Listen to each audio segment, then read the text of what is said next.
നമസ്കാരം കൂട്ടുകാരെ, 10ാം ക്ലാസ്സിലെ മാത്സിന്റെ 3ാം ചാപ്റ്റർ സമാന്തര ശ്രേണിയും ബീജഗണിതവും ടെക്സ്റ്റ് ബുക്കിലെ 63ാം പേജിലെ 4ാമത്തെ ചോദ്യം നമുക്ക് നോക്കാം. ചോദ്യം ഇതാണ്: ആദ്യ പദം 1/3 പൊതുവ്യത്യാസം 2/3 സമാന്തര ശ്രേണിയിൽ എല്ലാ ഒറ്റസംഖ്യകളും ഉണ്ട് എന്നും ഒരു ഇരട്ടസംഖ്യയും ഇല്ല എന്നും തെളിയിക്കുക. എല്ലാ ഒറ്റസംഖ്യകളും ഉണ്ട്. 1, 3, 5, 7, 9 ഇരട്ടസംഖ്യകളായ 2, 4, 6, 8 ഇവ ഇല്ല എന്നും സ്ഥാപിക്കണം. അപ്പോൾ തന്നിരിക്കുന്ന വിവരം എന്താണ്? ആദ്യ പദം f = 1/3, പൊതുവ്യത്യാസം d 2/3, സമാന്തര ശ്രേണിയുടെ ബീജഗണിത രൂപം എന്താണ്? xn = dn + f - d. d നമുക്ക് 2/3 ഉണ്ട്. f - d കണ്ടുപിടിക്കാം. f - d എന്ത് കിട്ടും? 1/3 - 2/3, അപ്പോൾ -1/3. അപ്പൊ xn എന്ത് കിട്ടും? 2/3n plus -1/3. അപ്പോൾ 2/3n - 1/3, 2n - 1/3. ഓക്കെ, ഇനി ഒറ്റ സംഖ്യകൾ ഉണ്ട് എന്ന് നമുക്ക് സ്ഥാപിക്കണം. അപ്പോൾ ഇവിടെ n-ന് 1 കൊടുത്തു നോക്കൂ. അപ്പോൾ നമുക്ക് എന്ത് കിട്ടും?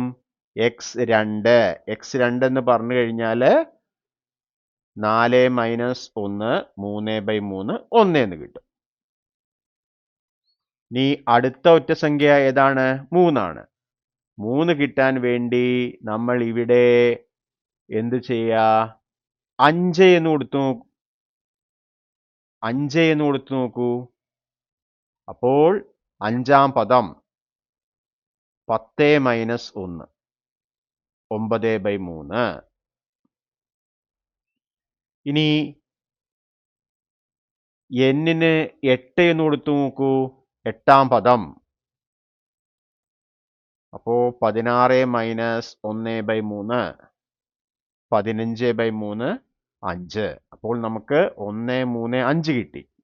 അതായത് ശ്രദ്ധിക്കൂ, n = 2 5 8 11 14 സംഖ്യകളോട് 3 കൂട്ടിയാൽ മതി.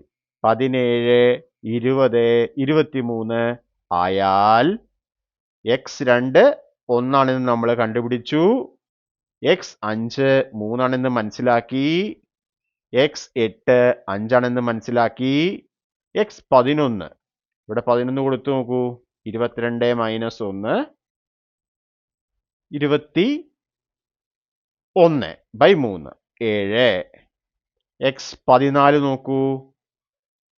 2 × 14 28 -1 27/3 9.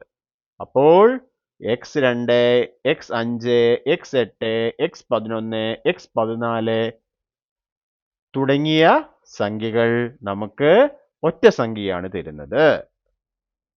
അതായത് ഇതിൽ നിന്നും എല്ലാ ഒറ്റ സംഖ്യകളും ഈ ശ്രേണിയിൽ ഉണ്ടെന്ന് മനസ്സിലാക്കാം. അപ്പോൾ ആദ്യ ഭാഗം ശരിയായി. ഇനി രണ്ടാമത്തെ ഭാഗം എന്താണ്? ഒരു ഇരട്ട സംഖ്യയും ഈ ശ്രേണിയിൽ ഇല്ല. അപ്പോൾ നമ്മുടെ n-ാം പദം 2n - 1/3 ആണ്. അത് വെച്ച് നമുക്ക് ഇരട്ട സംഖ്യ ഇല്ല എന്ന് സ്ഥാപിക്കണം. നോക്കിയാലോ? അപ്പോൾ ബീജഗണിത രൂപം അല്ലെങ്കിൽ പൊതുരൂപം xn = 2n - 1/3 ആണല്ലോ. ഇനി 2n - 1 എന്ന് പറഞ്ഞാൽ എന്താണ്? നമ്മൾ പഠിച്ചിട്ടുണ്ട്, ഒറ്റ സംഖ്യകളുടെ പൊതുരൂപമാണ് 2n - 1. 2n - 1 എന്ന് പറയുന്നത് ഒറ്റ സംഖ്യകളുടെ പൊതുരൂപമാണ്. അതായത് 2n - 1 എപ്പോഴും ഒറ്റ സംഖ്യ ആയിരിക്കും. 2n-1 എപ്പോഴും ഒറ്റ സംഖ്യയാണ്. ഇനി ഒരു ഒറ്റ സംഖ്യയെ 3 എന്ന് പറയുന്ന ഒറ്റ സംഖ്യയാണല്ലോ. ഒരൊറ്റ സംഖ്യയെ ഒറ്റ സംഖ്യ കൊണ്ട് ഹരിച്ചാൽ എന്താണ് കിട്ടുക? ഒറ്റ സംഖ്യയെ ഒറ്റ സംഖ്യ കൊണ്ട് ഹരിച്ചാൽ എപ്പോഴും നമുക്ക് ഒറ്റ സംഖ്യയാണ് കിട്ടുക. അതായത് ഒറ്റ സംഖ്യയെ 3 കൊണ്ട് ഹരിച്ചാൽ ഇരട്ട സംഖ്യ ലഭിക്കില്ല. ഒറ്റ സംഖ്യയെ 3 കൊണ്ട് ഹരിച്ചാൽ ഇരട്ട സംഖ്യ കിട്ടില്ല. കാരണം ഒറ്റ സംഖ്യയെ ഒറ്റ സംഖ്യ കൊണ്ട് ഹരിച്ചാൽ എപ്പോഴും നമുക്ക് കിട്ടുന്ന ഹരണഫലം എന്തായിരിക്കും? ഒറ്റ സംഖ്യയാണ്. അതായത് പൂർണ്ണമായി ഹരിക്കുമ്പോൾ. ഓക്കെ, അപ്പൊ ഇതിൽ നിന്ന് എന്ത് മനസ്സിലായി? xn ഒരിക്കലും ഇരട്ട സംഖ്യ ആവില്ല. ഓക്കെ, അപ്പൊ നമ്മൾ രണ്ടാമത്തെ ഭാഗവും തെളിയിച്ചു. അതിനാൽ ഈ ശ്രേണിയിൽ ഇരട്ട സംഖ്യകൾ ഒന്നും ഇല്ല എന്ന് മനസ്സിലാക്കാം. അതുകൊണ്ട് തന്നിരിക്കുന്ന സമാന്തര ശ്രേണിയിൽ എല്ലാ ഒറ്റ സംഖ്യകളും ഉണ്ടെന്നും ഒരു ഇരട്ട സംഖ്യയും ഇല്ല എന്നും തെളിഞ്ഞു. ഓക്കെ, ഇതാണ് നമ്മുടെ പ്രൂഫ്. ഓക്കെ,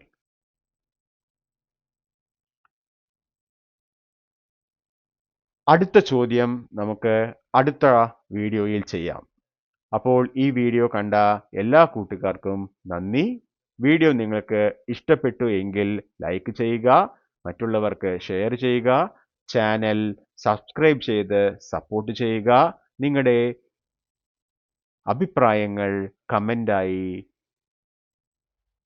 ഇടുക. ഓക്കെ, ഈ വീഡിയോയിൽ നമ്മൾ കണ്ടന്റ് പ്രിപ്പയർ ചെയ്യുന്ന സമയത്ത് എന്ത് മോഡിഫിക്കേഷനാണ് വരുത്തേണ്ടത് എന്നുകൂടി നിങ്ങൾ സജസ്റ്റ് ചെയ്യുക. അപ്പോൾ എല്ലാവർക്കും ഒരിക്കൽ കൂടി നന്ദി.